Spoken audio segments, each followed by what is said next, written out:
Está no ar mais um episódio do programa Bíblia Aberta. É tão bom saber que está desse lado para aprofundar as verdades bíblicas e poder estudar connosco a Palavra de Deus.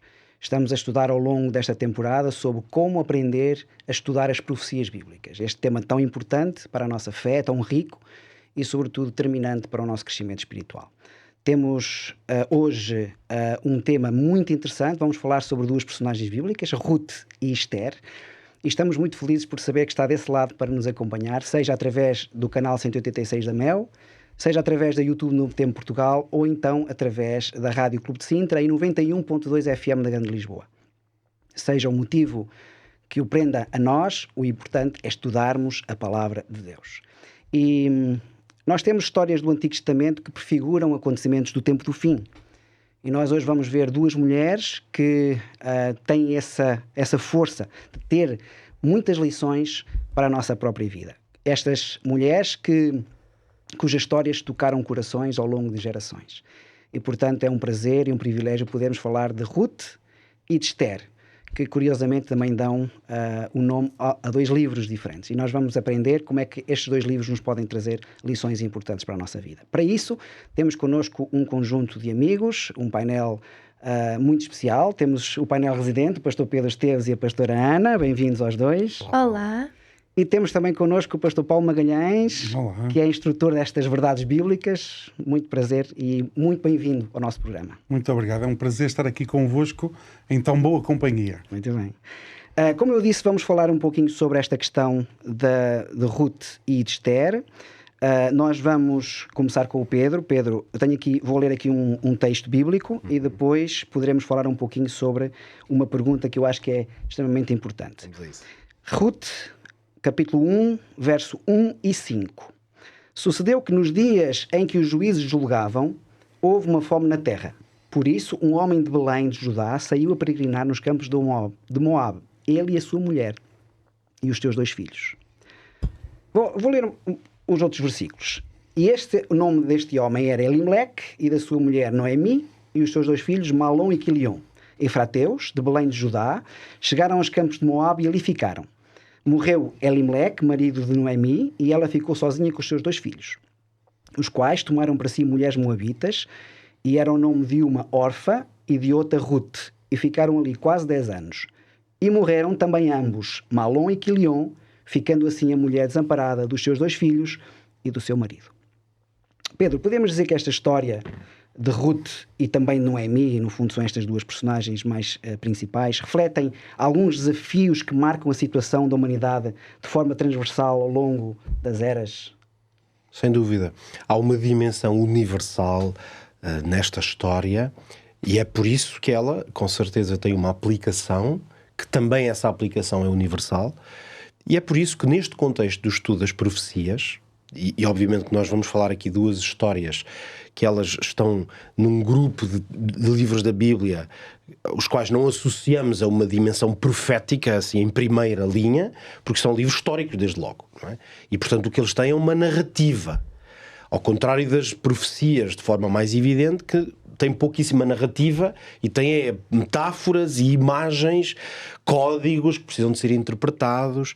Mas parece-me que a razão pela qual, neste estudo global sobre como é que se estudam as profecias na Bíblia, creio que o lugar deste tema em particular é precisamente dar-nos a entender que a Bíblia, mesmo nas suas histórias e narrativas, ao acompanharmos as peripécias e experiências que vários homens e mulheres, ou que o coletivo do povo viveram, na verdade há uma certa dimensão profética, que podemos designar assim, que é o facto de que há princípios universais nas experiências, na experiência humana, na forma de lidar com os diferentes desafios, a forma de viver a fé, que esses sim têm uma aplicação que, passando quase a redundância, é universal, uma vez que esses princípios também são.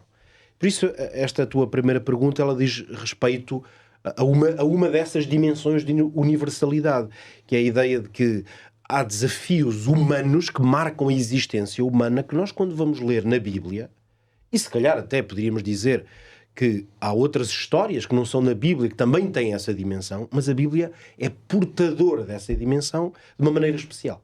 Porque nós sabemos que se Deus deixou instrução aos profetas, aos escritores, neste caso deste registro histórico, para deixarem esse relato, é evidente que Deus sabia que daqui nós iríamos tirar lições espirituais muito relevantes.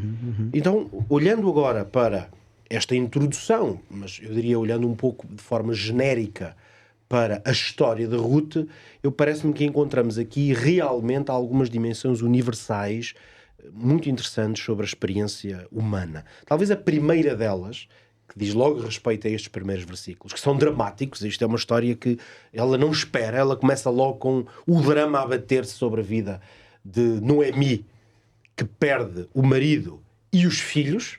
Haverá maior drama para uma mãe e uma esposa que é, em pouco tempo, perder marido e filhos, e depois, no caso de Ruth e Orfa, que acabam por perder os seus maridos, ainda em tão tenra idade. Então, nós percebemos que a primeira grande dimensão universal deste texto é que o sofrimento e a perda fazem parte da experiência humana. Não há alternativa a isto. Portanto, nós vamos sofrer e perder coisas que conquistamos ou que nos pareciam nossas.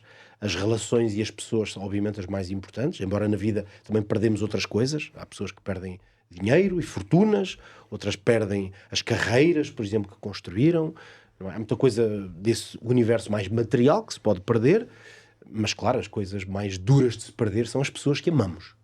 Então, este texto e esta história começa precisamente com essa ideia de que a perda faz parte da natureza humana. Faz-me lembrar um pouco aquele texto do apóstolo Paulo aos Romanos, quando ele dizia que toda a criação geme, e falava até da ideia, usava a metáfora das dores de parto. Não é? Podemos dizer que aí, já numa linguagem mais metafórica, podemos dizer que a experiência humana às vezes é isso, ela tem dores.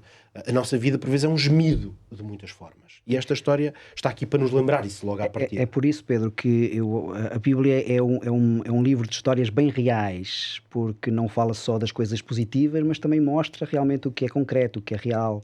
E a morte é uma delas, não é? Sem dúvida. Essa aliás, é uma das parênteses, mas é uma das grandes evidências da veracidade, da autenticidade e do porquê que podemos confiar na Bíblia, porque ela não eleva os seus heróis àquele estatuto mítico, como nós vemos noutros textos, até textos fundadores da civilização, textos épicos, por exemplo, que existem em muitas civilizações. Nós portugueses também temos os nossos textos épicos, os Lusíadas são talvez o maior, sem dúvida, o maior exemplo disso, que no fundo são textos que, como tentam elevar a dimensão heroica e estoica de um povo, agarram na história, nas dimensões concretas e históricas, mas colocam nessa história basicamente as grandes conquistas, mesmo que tenham que inventar... Mascaram as fraquezas e as falhas. E a Bíblia é desconcertantemente fria e crua na maneira como está sempre a dizer a verdade sobre os seus heróis. Quase que podíamos dizer que a Bíblia é um livro mais de anti-heróis do que heróis. Talvez verdadeiramente o único herói na Bíblia seja Jesus. Caso contrário, não vou dizer que não há de haver aqui uma exceção, mas a maior parte dos personagens bíblicos, ou nós temos um relato das fraquezas, mesmo morais, das quedas, das peripécias em que se meteram, ou neste caso Ruth, não vamos dizer que é uma história que tenha uma peripécia ou uma fraqueza moral, mas tem a fraqueza da humanidade. Do sofrimento. Do sofrimento. Não vai dizer aqui, Ruth era uma mulher, tudo lhe correu bem na vida, é o contrário, tudo lhe correu mal na vida. Em certo sentido, tudo começou mal para ela. Não é? E Noemi, que aparece aqui também como uma certa heroína desta história, é uma heroína ao contrário. É por isso que é um bocadinho o contrário do heroísmo estoico que nós vemos por aí em muitos outros textos. Aqui é um heroísmo sempre sofrido, sempre conectado à realidade. Talvez por isso é que nós conseguimos identificar-nos tanto com estas histórias. Porque elas apresentam-nos essa realidade. Talvez mais um ou dois exemplos destes princípios universais, mas no fundo é muito isto que nós estamos aqui a rever juntos. Parece-me que logo o início da história, quando fala de que Elimeleque teve que viver a fome, e neste caso financeiramente, economicamente passou por essas lutas, nós percebemos que o livre-arbítrio ele existe mesmo diante da adversidade. Me parece que, aliás, para o tempo em que vivemos e as muitas não só as muitas angústias, eu diria mais até o facto de que nós vivemos num tempo em que é muito difícil dizer com certeza o que é que vai ser o amanhã, e neste sentido as pessoas que hoje estão bem na vida, até do ponto de vista económico, amanhã podem não estar, há muita incerteza quanto ao futuro, há países que hoje estão em paz e não sabemos se amanhã não vão estar em guerra, por exemplo. Diante destas incertezas e adversidades conjunturais, hoje diríamos assim, é interessante como este homem aqui dá-nos um exemplo de que nós mantemos a capacidade de definir, pelo menos em parte, como é que reagimos. E, portanto, que nós vemos aqui que este homem saiu a peregrinar nos campos de Moab, quer dizer, ele não desistiu, por um lado, não se fez de vítima, que também há uma dimensão aqui interessante, ou seja, ele foi à luta com o que podia, não é? E, portanto, vejo aqui como interessante esta ideia de que, diante da adversidade, o ser humano não perde a sua faculdade de continuar a fazer escolhas. O que, normalmente, há uma tendência, pelo menos em alguma forma, de estar na vida e até num certo pensamento ou ideologia, de vitimizar muito as pessoas a partir da sua condição. E, portanto, se eu sou um desgraçado e uma vítima, não tenho culpa de nada do que me acontece. Ou não posso fazer nada. E nós vemos aqui esta história dar-nos esta ideia de que não. Há alguma coisa que pode ser feita, há uma reação que é possível ter. E, portanto, eu creio que depois nós vamos ver, ao longo da história, como Deus vai atuar. E então nós percebemos esta terceira e última dimensão, que é que Deus atua mesmo no meio dos nossos caos, lutas e adversidades. Deus consegue atuar apesar desse contexto difícil. Uhum. E o Pedro falou aqui uma coisa muito importante, que é a questão da escolha, não é? E nós vemos aqui duas personagens que vão aparecer, Ruth e Orfa, que eram casadas com dois homens que morreram. Orfa decide e escolhe voltar para os seus pais, mas Ruth escolhe ir com Noemi, não é? E talvez para ti, Ana, esta pergunta é importante. Eu vou só ler aqui Ruth, capítulo 2, verso 8, 11 a 12, para falarmos um pouquinho, porque depois Noemi leva Ruth vai com Noemi e vai ter uma experiência muito maravilhosa ali no seio do povo de Israel. Então, no versículo 8 do capítulo 2 de Ruth, diz assim: Então Boaz disse a Ruth: Ouve, filha minha, não vais escolher em outro campo, nem tampouco passes daqui, porém aqui ficarás com as minhas moças. E Boaz respondeu e disse-lhe: Bem se me contou quanto a tudo que fizeste à tua sogra, depois da morte do teu marido. Deixaste o teu pai e a tua mãe, e a terra onde nasceste, e vieste para um povo que antes não conhecias. O Senhor retribua o teu feito, e te seja concedido pleno galardão da parte do Senhor de Israel, cujas asas te vieste abrigar.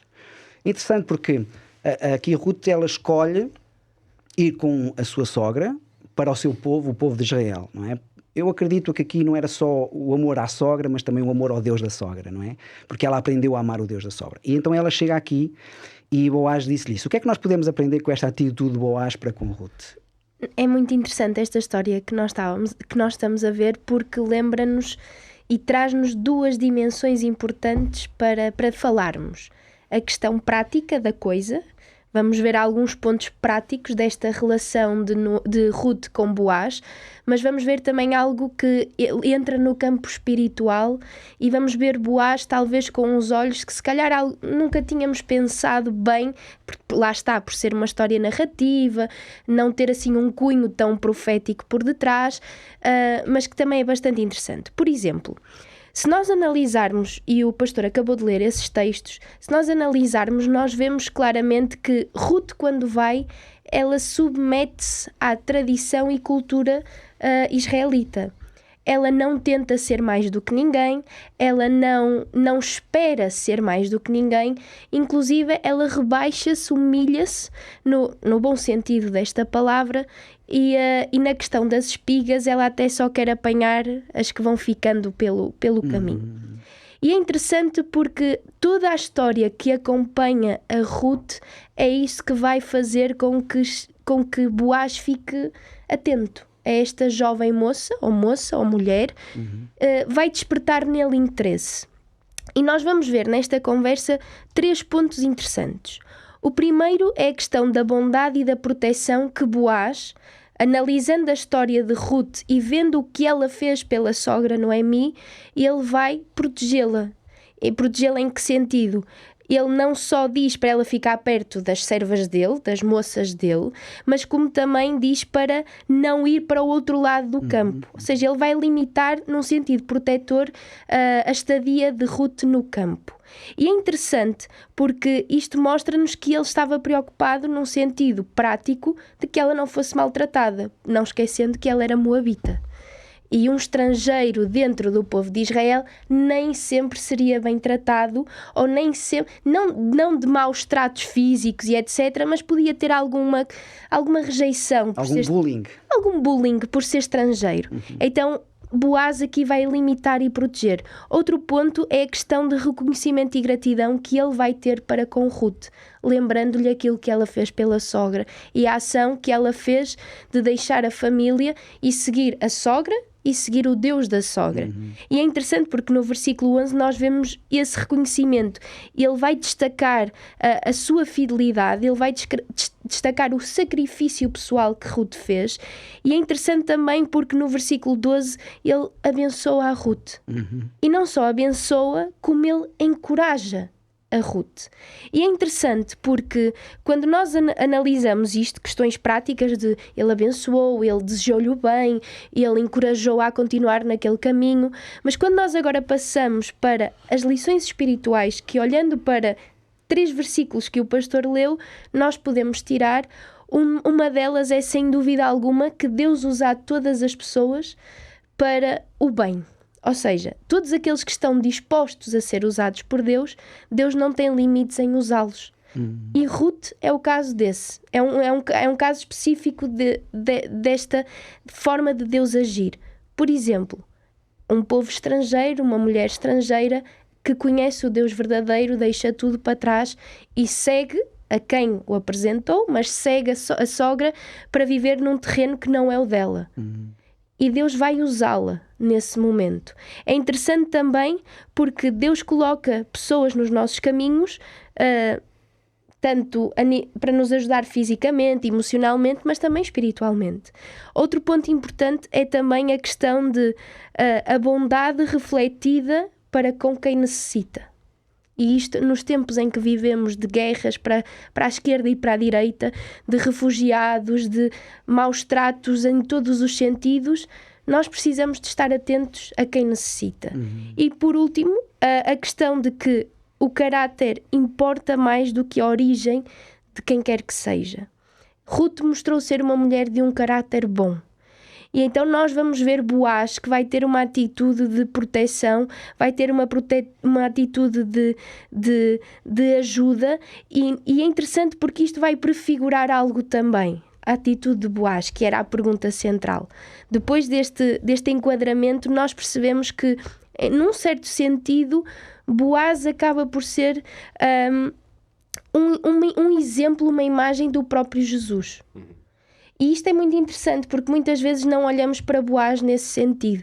É certo que até pertence à ascendência de Jesus, mas mais do que isso, ele exemplifica uma forma de tratamento, uma forma de estar, uma forma de ser que o próprio Cristo depois também assume.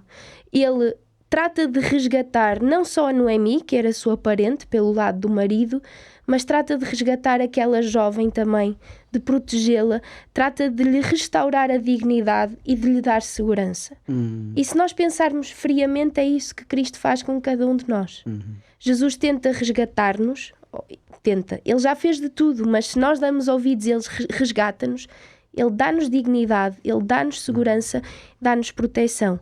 É interessante porque às vezes achamos que Deus só é o Deus de certas e determinadas pessoas, de certas e determinadas elites, e aqui com a história de Boaz nós vamos perceber que Jesus não é só de certas e determinadas pessoas, de elites, de status, mas que Jesus é para todos.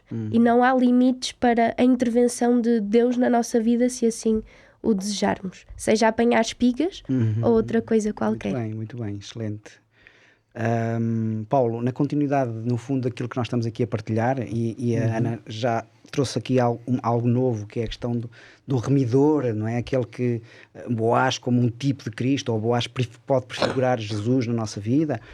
Eu vou ler aqui a continuidade daquilo que tínhamos lido ali para depois fazer-te uma pergunta sobre esta questão do remidor.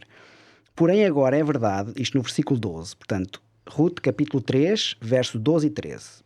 Porém agora é verdade que eu sou remidor, mas ainda há outro remidor mais chegado do que eu, diz ele, não é? Boaz. Fica-te aqui esta noite, será que pela manhã, se ele te redimir, bem está, que te redima. Porém, se não te redimir, vive o Senhor, que eu próprio o farei, deita-te aqui até amanhã. Não é? Interessante esta questão do Boaz, falando esta questão desta passagem do conceito do remidor, não é? Quem era esta figura e o que é que pode ilustrar neste grande plano da salvação? Na lei mosaica, no Antigo Testamento, nós vamos encontrar pelo menos 3 figuras de remidores. Nós vamos encontrar estas 3 figuras em 3 áreas diferentes. Tínhamos o remidor no caso do resgate de uma propriedade, quando alguma família, no caso de ter uma dívida e perder uma propriedade por causa disso, podia vir um parente mais próximo, redimir a dívida e pagar esse terreno, essa propriedade. Temos o caso do remidor fazer um resgate também por um parente que pudesse ser escravo, também por causa de uma dívida, e algum familiar podia vir e redimir essa pessoa, pagando a dívida que a levou a ser escravo. E temos a situação que nós encontramos neste episódio, e Cana já falou um bocadinho, que é a situação de Ruth com Boaz, que é a questão de Ruth fica viúva, não tem nenhum parente, não tem nenhum... Não é mim? Sim, e Ruth também ficou, não é? Exatamente. Ruth, ela fica viúva, não tem nenhum filho, então na situação e na cultura que existia nesta altura, era uma pessoa fragilizada, era uma pessoa que não tinha grandes direitos, alguém que facilmente poderia ficar ali meio abandonada. Sabendo isto, Deus cria então a figura do remidor em caso da pessoa ficar viúva, em que o parente mais próximo dá a possibilidade desta mulher se casar com ele para dar continuidade a esta família, a esta linhagem. O que é curioso é que o próprio Jesus, e como já adiantamos aqui um bocadinho, o próprio Jesus, ele também é o nosso grande remidor, não é? Nós vemos que Jesus, e nestas 3 áreas é curioso que podemos fazer um paralelo. Temos Jesus que nos resgata da escravidão do pecado, assim como o remidor libertava o escravo, que tinha uma dívida, neste caso a nível de dinheiro, Jesus vem e liberta-nos da escravidão do pecado. Temos Jesus que nos incorpora à família de Deus, assim como Boaz trouxe Ruth para a sua casa, para a sua família. Nós temos também Jesus que quer fazer isso connosco, com cada um de nós, e Jesus que restitui a nossa grande herança, que é a vida eterna, não é? Que nos quer dar de novo isto que Deus nos criou com vida eterna, criou-nos para a vida, não para a morte, e Jesus quer nos redimir também nesta área, não é? Agora, o que é curioso aqui na história que nós estamos a estudar, este episódio, é que não seria Boaz aquele que deveria ter resgatado em primeiro lugar a Ruth. Havia um outro parente mais próximo que salvo erro, se chamava Malom, e que nós vemos que Boaz ele tem que ir negociar com ele, tem que ir interceder por Ruth e vai falar com ele, e é através desta ação de Boaz, através deste papel e deste esforço que Boaz faz, que então passa a ser realmente Boaz aquele que vai ser o remidor. E no fundo a história da salvação também acaba por ser esse. Há um paralelo muito grande, não é? Além daquilo que nós falamos. É que neste momento, a verdade é que se não houvesse a intercessão da parte de Jesus ativa, nós não teríamos direito a estas coisas. Então, da mesma maneira que Boaz foi interceder, Jesus também vem interceder, e há aqui este paralelo enorme, como nós vimos, de que Jesus é o nosso Salvador, Jesus é aquele que nos tira, nós somos os fragilizados aqui, nós somos Ruth aqui, não é? E nós vemos como este papel que Jesus assume é muito parecido com aquilo que Boaz faz com Ruth, não é? Agora, da mesma maneira que Ruth teve de alguma forma, nós vemos ela tomar a iniciativa de ir até Boaz, seguir o conselho da sua sogra e tudo mais, nós vemos que realmente nós também agora cabe-nos fazer algo. Ela decidiu deitar-se aos pés de Boaz. Queremos nós nos deitarmos aos pés de Jesus, trazendo um bocadinho para a nossa vida? Será que nós realmente temos este desejo de aceitar aquilo que Jesus já fez como o nosso remidor ou não? Eu deixaria essa questão para cada um de nós. É verdade, interessante. E muito interessante nesta história, se querem a minha opinião, também posso contribuir com algo, é que a genealogia de Jesus, no capítulo 1 de Mateus, no versículo 5, diz: Salmão gerou de Raabe Boaz, e Boaz gerou de Ruth a Obed, e Obed gerou a Jessé. Portanto, a Ruth e o Boaz também estão na genealogia de Jesus, não é? O que realmente não deixa de ser curioso, como é que uma mulher que não é israelita, que é moabita, entra na genealogia de Jesus, não é? É realmente alguém que esteve à disposição e tomou a decisão, escolheu viver com o rei, com o Deus da sua sogra Noemi. E isto é maravilhoso, não é? É maravilhoso saber que Deus aproveita e usa todos aqueles que querem estar ao serviço dele. Meus queridos, vamos agora para um pequenino intervalo e já voltamos. TV Novo Tempo, o canal do sábado, o canal da esperança. Estamos de regresso agora uma vez mais a este programa, que é o seu programa também, o seu programa de estudo aprofundado da Palavra de Deus. E eu tenho para si uma revista, Deus me ouve? É a pergunta. Sim, Deus nos ouve. E por isso é sempre bom falar com Deus. Mas se quiser receber esta revista totalmente gratuita, poderá enviar uma mensagem para o 933-939291, 933-939291, é o número que está aí em rodapé, e poderá receber gratuitamente esta revista na sua casa. Ela será boa para si e será muito importante também para os seus, para a sua família, para os seus amigos, e por isso envie-nos uma mensagem para receber gratuitamente esta revista. Muito bem, amigos, estamos de novo no nosso espaço de estudo da Bíblia. Queremos que seja a Bíblia a exaltada, seja a palavra de Deus e não a nossa a ser aqui estudada, e portanto eu vou, Pedro, ler uma vez mais a Bíblia para nós darmos início a uma outra pergunta. Agora vamos deixar um bocadinho Ruth e vamos para Esther, e temos aqui Esther e Mateus, que estão mais ou menos interligados entre estes dois. Esther capítulo 3, verso 5 diz assim: Vendo, pois, Amã que Mardoqueu não se inclinava nem se prostrava diante dele, Amã se encheu de furor. Em Mateus capítulo 4, versos 8 a 11, lemos: Novamente tudo transportou o diabo a Jesus a um monte muito alto, mostrou-lhe todos os reinos do mundo e toda a glória deles, e disse-lhe: Tudo isto te darei se prostrado me adorares. Então Jesus disse: Vai-te, Satanás, porque está escrito: Só ao Senhor teu Deus adorarás e só a ele servirás. Então o diabo o deixou e chegaram os anjos que o serviram. Podemos encontrar algum paralelo nestas duas histórias que tenha lições muito importantes para nós, Pedro?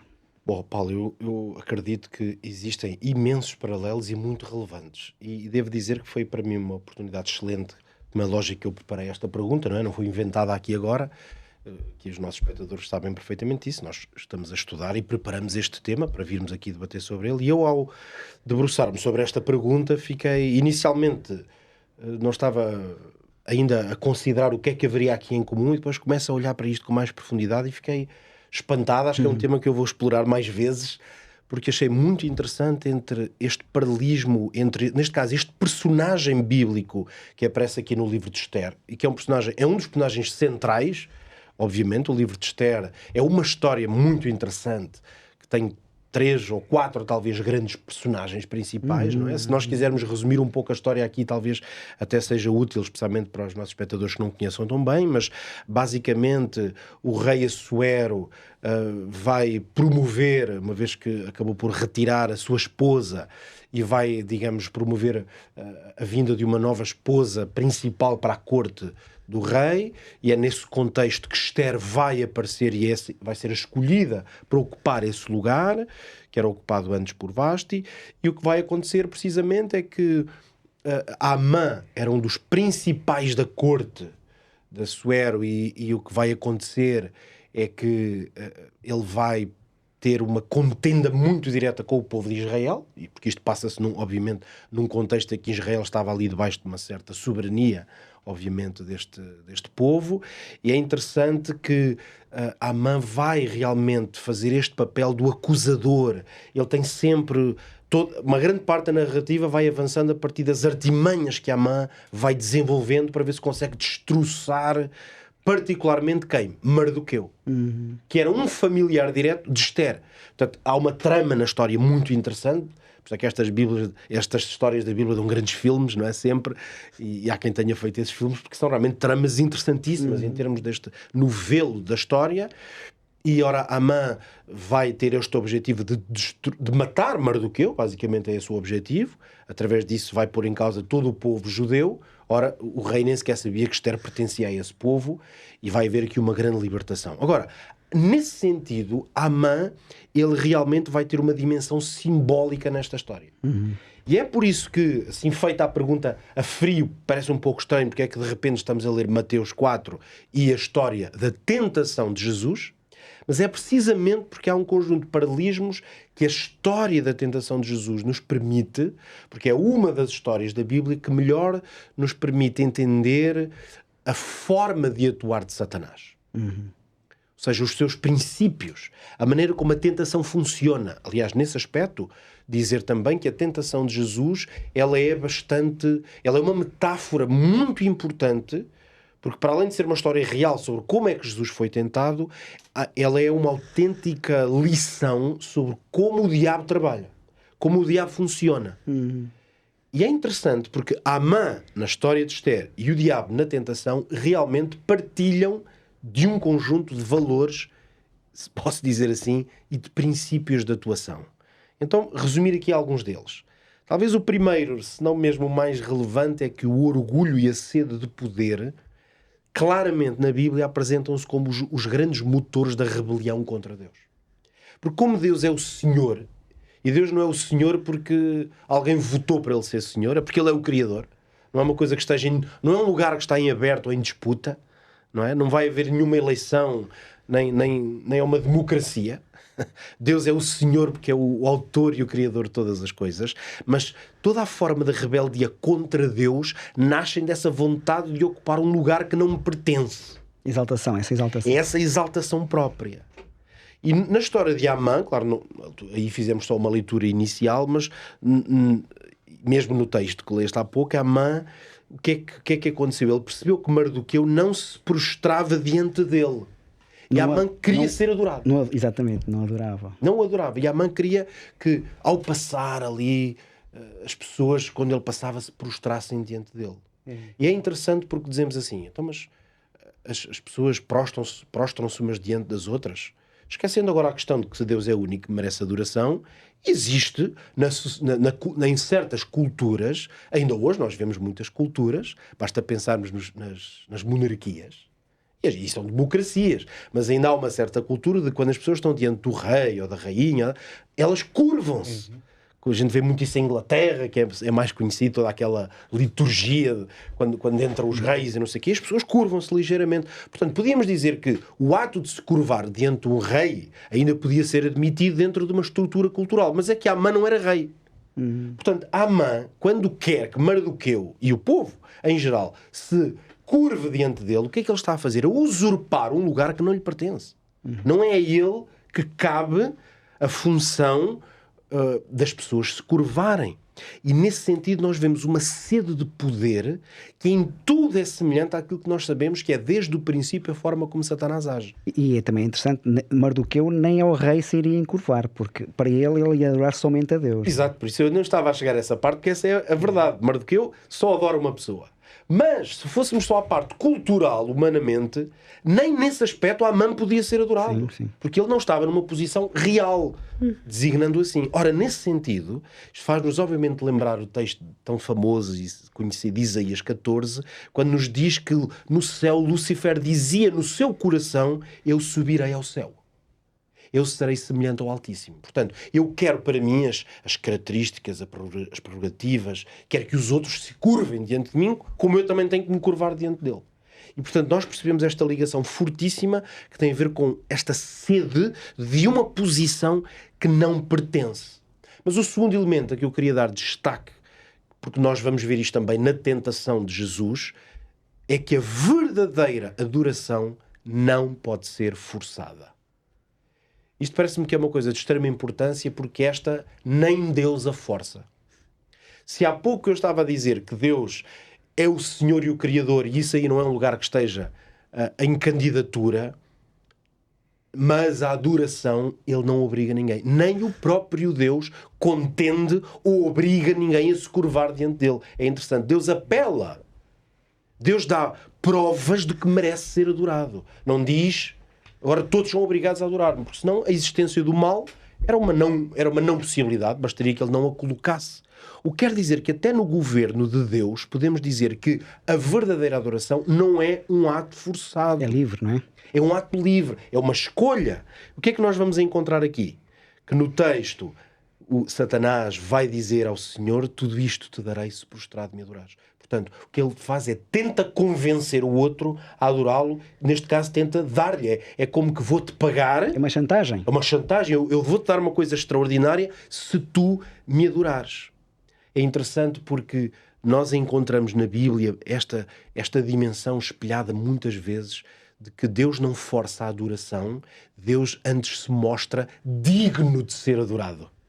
É por isso que tantas vezes, até vemos isso nos Salmos, quando os servos, os filhos de Deus estão a adorá-lo, não dizem eu adoro-te porque me obrigaste. Dizem sempre o contrário, adoro porque tu és maravilhoso, adoro porque tu és digno de adoração. Então ser adorado é uma coisa que se conquista.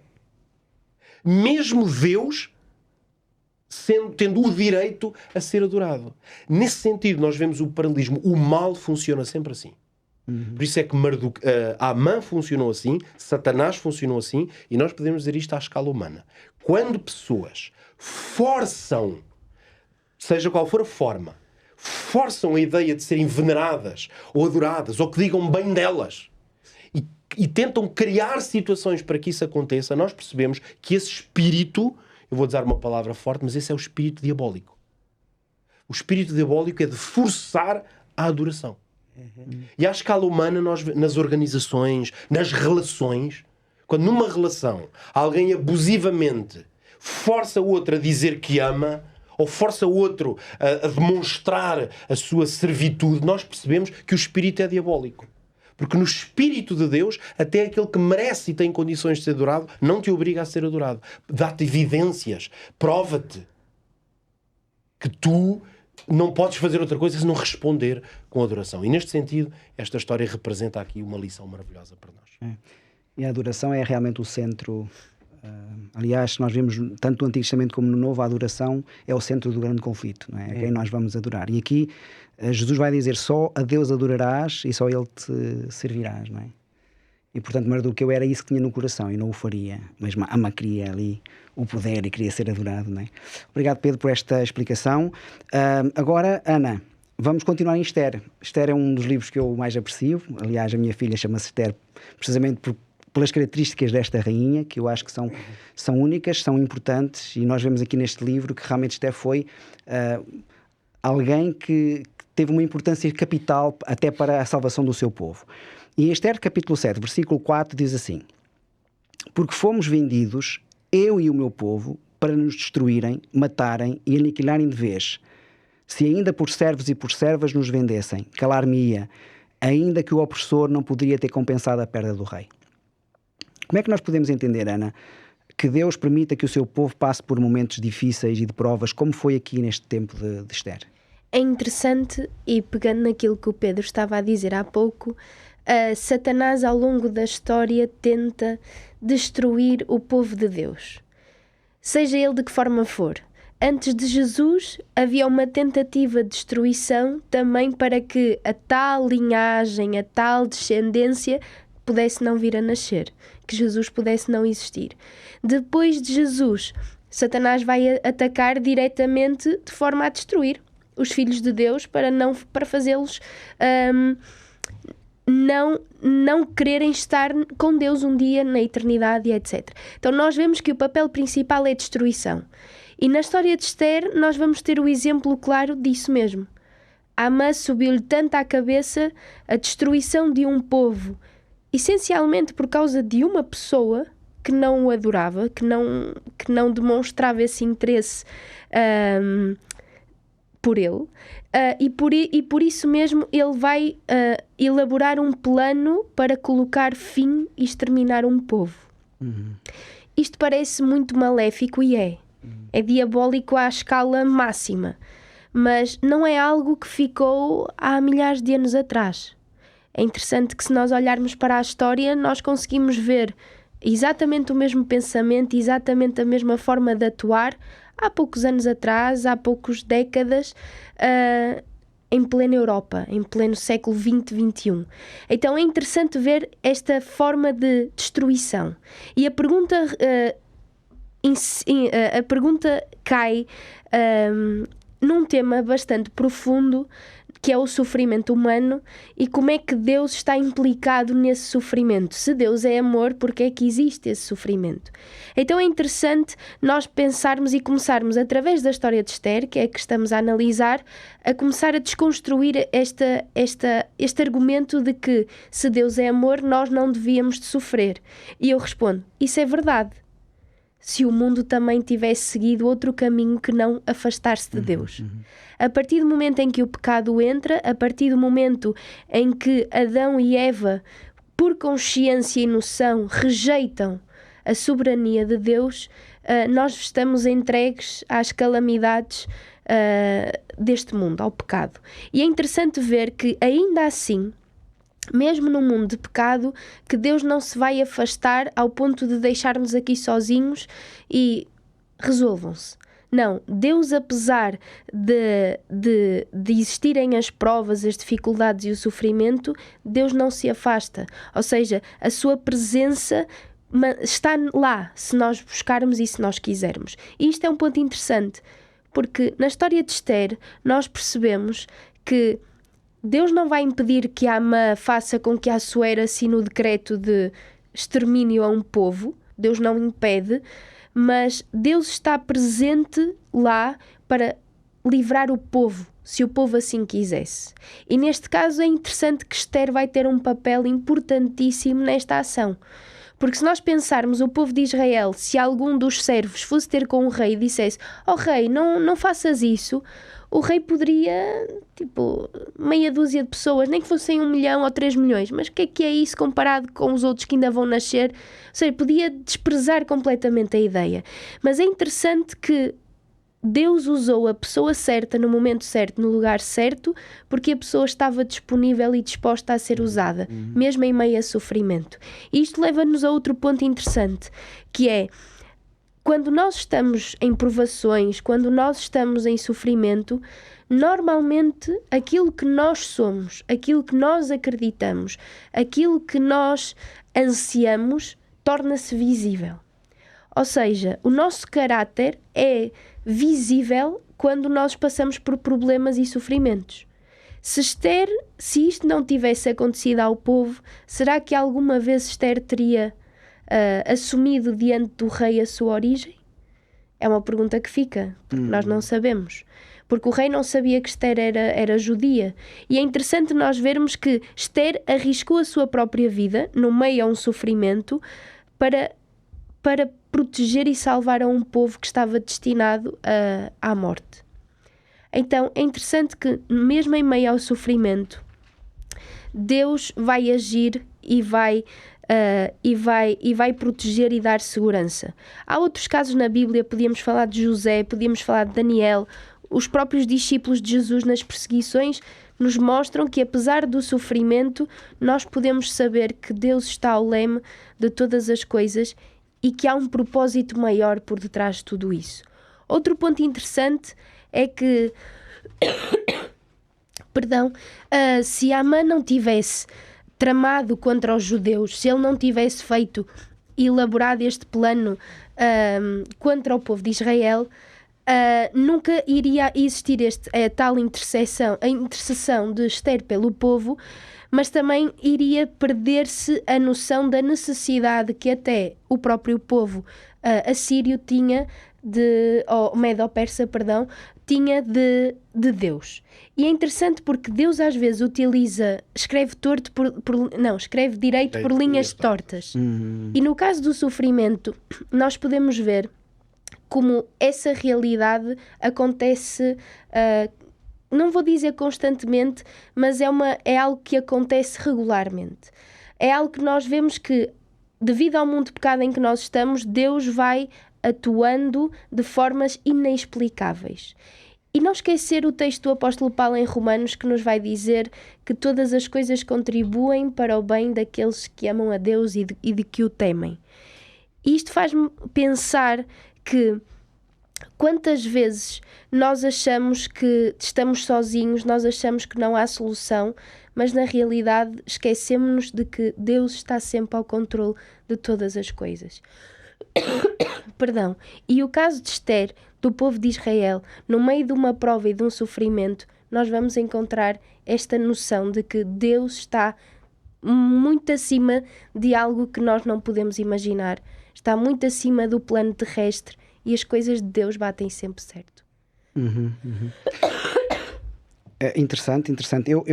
Há aqui uma passagem na Bíblia, em Esther, capítulo 4, porque não é só Esther que tem esta ação para libertar o povo, mas Mardoqueu também é uma personagem central aqui para ajudar o povo, no fundo, a que o povo seja salvo. E quando Esther estava para entrar na presença do rei, Esther sentiu no seu coração um certo medo, não é? Uma certa preocupação, porque entrar na presença do rei é difícil, não é? Como tu dizias há pouco, quem é que ousava sequer entrar na presença do rei para pedir uma coisa destas? E a Esther também estava preocupada. E aqui no capítulo 4 de Esther, no versículo 12 diz assim: e fizeram saber a Mardoqueu as palavras de Esther, quando ela estava preocupada. Então Mardoqueu mandou que respondessem a Esther: não imagines no teu íntimo que, por estares na casa do rei, escaparás só tu entre todos os judeus, porque se todo calares neste tempo, socorro e livramento de outra parte sairá para os judeus, mas tu e a casa do teu pai aparecereis, e quem sabe se para tal tempo como chegaste a este reino. Ou seja, Mardoqueu vai dizer a Esther: quem sabe, não é, se tu não estiveste a ser preparada por Deus para este momento especial, este momento específico, porque Esther foi, no fundo, aquela que ajudou o povo a não ser exterminado. E Deus estava a preparar Esther já desde o início, porque Esther foi escolhida com uma missão muito especial. Assim como nós também somos escolhidos com missões na nossa vida, e nós temos que desempenhar. E nesse aspecto também aí há uma dimensão profética nesta história, Claro. precisamente porque quando pensamos particularmente no tempo do fim, que é um tempo profético muito relevante e muito explorado nas profecias, nós percebemos que para cada tempo Deus levanta as pessoas que são necessárias. Exatamente. Nós vimos isso na história da Igreja, por exemplo, na história da Reforma. Em cada momento Deus teve que erguer pessoas com características particulares e especiais para cada tempo, para que fosse possível fazer face a esses momentos. Exatamente. Paulo, vamos terminar contigo. Tens aqui 5, 6 minutinhos para falarmos um pouquinho sobre esta questão que é importante. Vamos continuar com Esther e agora vamos ver um pouco aquilo que Deus fez para que o povo não fosse exterminado, não é? Porque há um livramento, Deus trouxe livramento, e até depois há uma festa em que se comemorou em honra desta libertação. Eu vou ler. Esther capítulo 5, verso 2 diz assim: e sucedeu que, vendo o rei a rainha Esther, que estava no pátio, ela alcançou graça aos seus olhos, o rei estendeu para Esther o cetro de ouro que tinha na sua mão, e Esther chegou e tocou a ponta do cetro. Estamos a falar quando ela vai à presença do rei. No capítulo 9, verso 22 diz assim: como os dias em que os judeus tiveram repouso dos seus inimigos, e o mês que lhes mudou de tristeza em alegria, de luto em festa, para o que fizessem dias de banquetes e de alegria, e de mandarem presentes uns aos outros e dádivas aos pobres. Esta história tem um final feliz, não é? Um final de bênção, um final de livramento, apesar das dificuldades que o povo atravessou ao longo do tempo. Que lições é que nós podemos tirar, sobretudo quando pensamos no tempo do fim? Nesta história, nós encontramos diferentes personagens que têm papéis muito específicos, não é? Nós podemos olhar para o rei Assuero e é verdade que parece que ele não aparece assim tanto nesta história, mas é uma figura que está sempre presente e no final é a autoridade que está ali. Depois temos, como nós já dissemos, Amã, que pode ter aqui ser um tipo de Satanás, da mesma maneira que Amã perseguiu o povo de Deus, perseguiu os judeus que queriam realmente adorar o verdadeiro Deus, não é? Como Mardoqueu. Nós vemos como ele os perseguiu e queria exterminar este povo. E é o acusador? E é o acusador, exatamente. E depois temos a figura, é verdade, de Mardoqueu também, como nós já dissemos aqui, que acaba por interceder também. Eu também acho que é um tipo de Cristo. É um tipo de Cristo, mas Esther aqui também, e de uma maneira clara, é o tipo de Cristo. Não é? Nós vemos como nesta história... E temos este paralelo com, então, aquilo que nós estávamos a falar dos tempos do fim, não é? Quando nós vamos à profecia bíblica, o tema central do tempo do fim também é a adoração, tal como no tempo de Esther. Nós vemos como, quando aparece em Apocalipse, falar das duas mulheres, tem a ver com um povo que é simbolizado por uma mulher que quer ser fiel a Deus, e um povo que também é simbolizado por outra mulher, diferente da primeira, que não quer seguir a vontade de Deus. O tema é realmente a adoração, e aqui é a mesma coisa. Há um povo que quer ser fiel e há aquele que quer realmente também perseguir esse povo, não é? E da mesma maneira como Mardoqueu, mas principalmente talvez aqui falar de Esther, foi ter com o rei Assuero, interceder pelo povo, nós vemos que também Cristo é o nosso grande intercessor.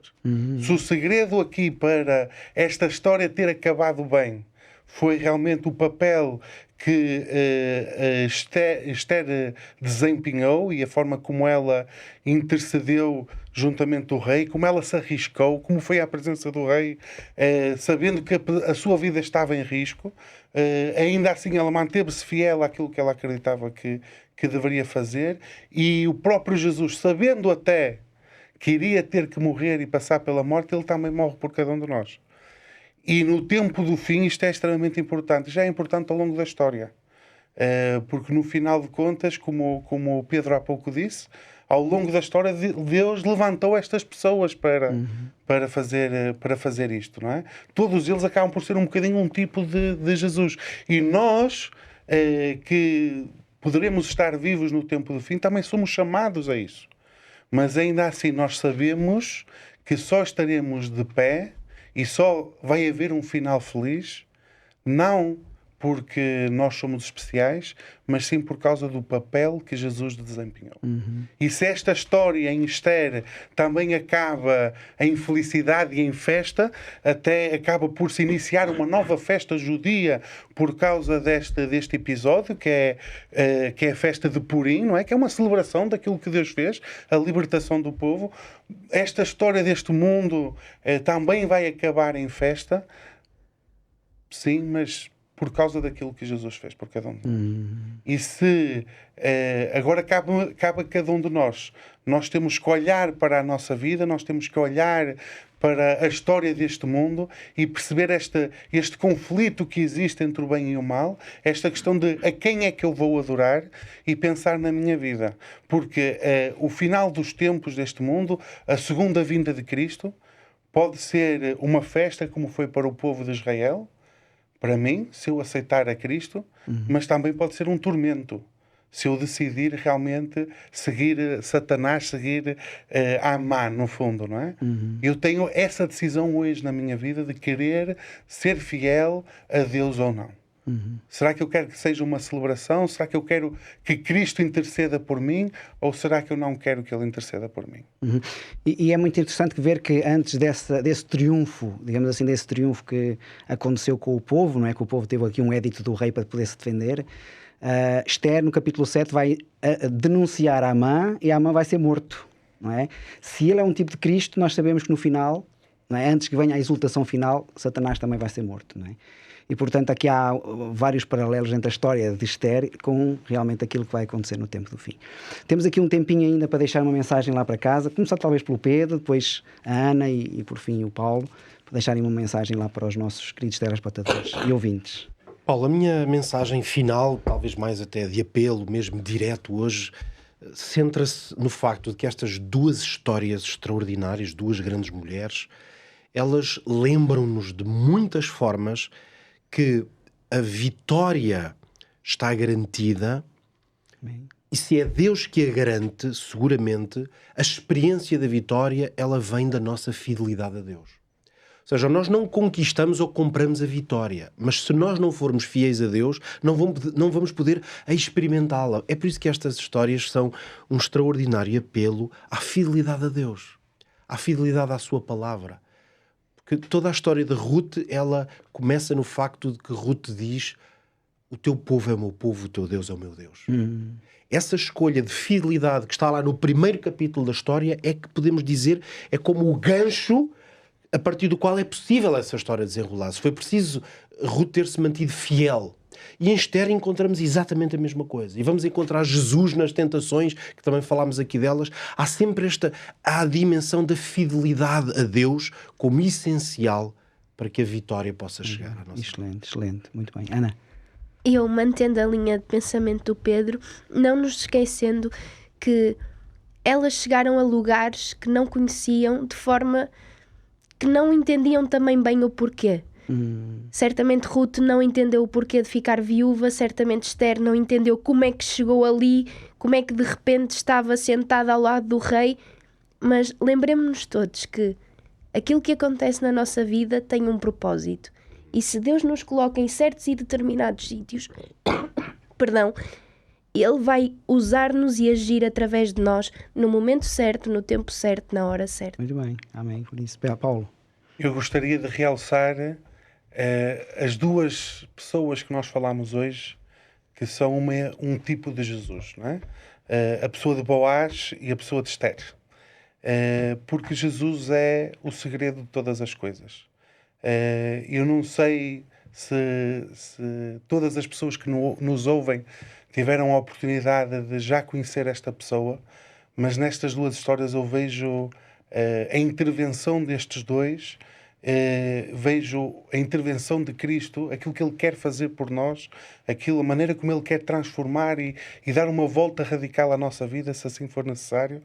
E o apelo que eu deixo é que nós possamos dar essa oportunidade a esta pessoa maravilhosa que mudou a vida das pessoas que falámos hoje e mudou a história deste mundo também e quer mudar a vida de cada um de nós. Muito bem, obrigado, Paulo. É isso, Deus quer mudar a nossa vida, Deus quer mudar a sua vida. Para isso você pode pedir esta revista, certamente será um manual muito importante para essa transformação do seu próprio caráter. Estamos a falar Deus me ouve. Sim, Deus quer ouvi-lo, Deus quer que você fale com Ele, Deus quer que você abra o seu coração, que o convida a estar presente no seu lar.